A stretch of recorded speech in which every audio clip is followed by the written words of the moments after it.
Today we will know the story of a fantastic film, National Treasure Part 1. Benjamin Franklin Gates, portrayed by Nicolas Cage, is a historian and amateur cryptologist, as well as the youngest descendant in a long line of treasure hunters. Despite his father, Patrick Henry Gates, attempting to dissuade him from pursuing the family tradition due to spending over 20 years in search of the national treasure, which brought ridicule upon the family name, young Ben is spurred forward by a clue from his grandfather, John Adams Gates, in 1974. The secret lies with Charlotte. This clue could potentially unveil the mythical national treasure hidden by the founding fathers of the United States and the Freemasons during the American Revolutionary War. This treasure had been entrusted to his family by Charles Carroll of Carrollton in 1832, before his passing, with the mission to discover and safeguard it, as well as protect the family name. In the present day, Ben and his friend, computer expert Riley Poole, track down a colony ship, the Charlotte, trapped in the Arctic ice, on an expedition funded and led by Ian Howe. Aboard the ship, they discover a meerschaum pipe inscribed with the Templar mystery, which Ben connects to an invisible map written by 𝗕𝗫𝗣𝗟𝗓 𝗏𝗏 on the back of the Declaration of Independence. When Ian reveals that he will do whatever it takes to find this treasure, including stealing the Declaration, Ben refuses. A fight ensues and the spilled gunpowder ignites. Ian escapes and causes the ship to explode, before leaving with his group. Ben and Riley are trapped inside, but survive the explosion by hiding in a smuggler's cargo hold and return to America, determined to stop Ian. Ben and Riley attempt to inform several authorities, including the FBI and Dr. Abigail Chase at the National Archives, but their assertions are dismissed as implausible, with the Declaration deemed impossible to steal. In response, Ben and Riley devise their own strategy to steal the Declaration during a gala event, executing their plan just prior to the arrival of Ian and his team.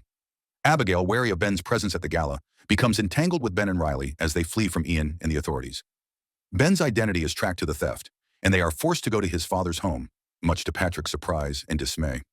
Ben and Abigail find an Ottendorf cipher on the back of the Declaration, which, using the riddle on the pipe from the Charlotte, they connect to the silenced do-good letters, written by Benjamin Franklin at the Franklin Institute in Philadelphia. Decoding the message, it points to where the Liberty Bell was.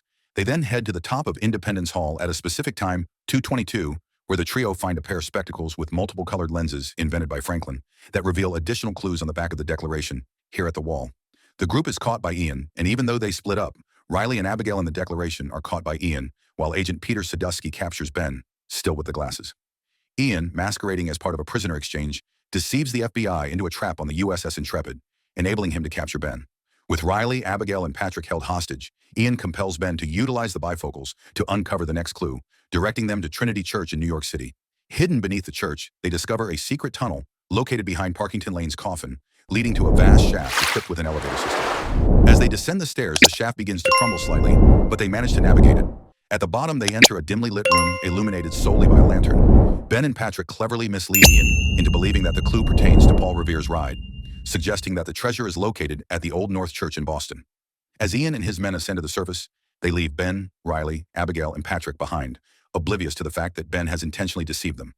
Upon pressing a button on the unfinished pyramid, Ben reveals a hidden door leading to an empty room. Patrick confesses to Ben that the treasure is indeed real. Convinced that there must be another way out, Ben persists in his search and eventually discovers a peculiar keyhole.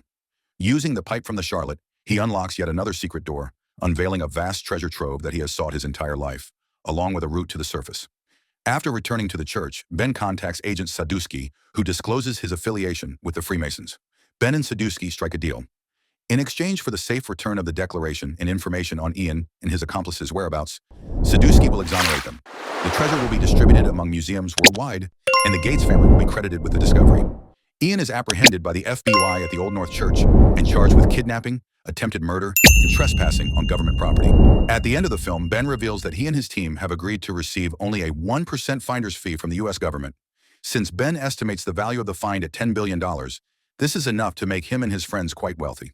Additionally, Ben has developed a romantic relationship with Abigail and bought them a vacation home to live in, and Riley has bought a Ferrari.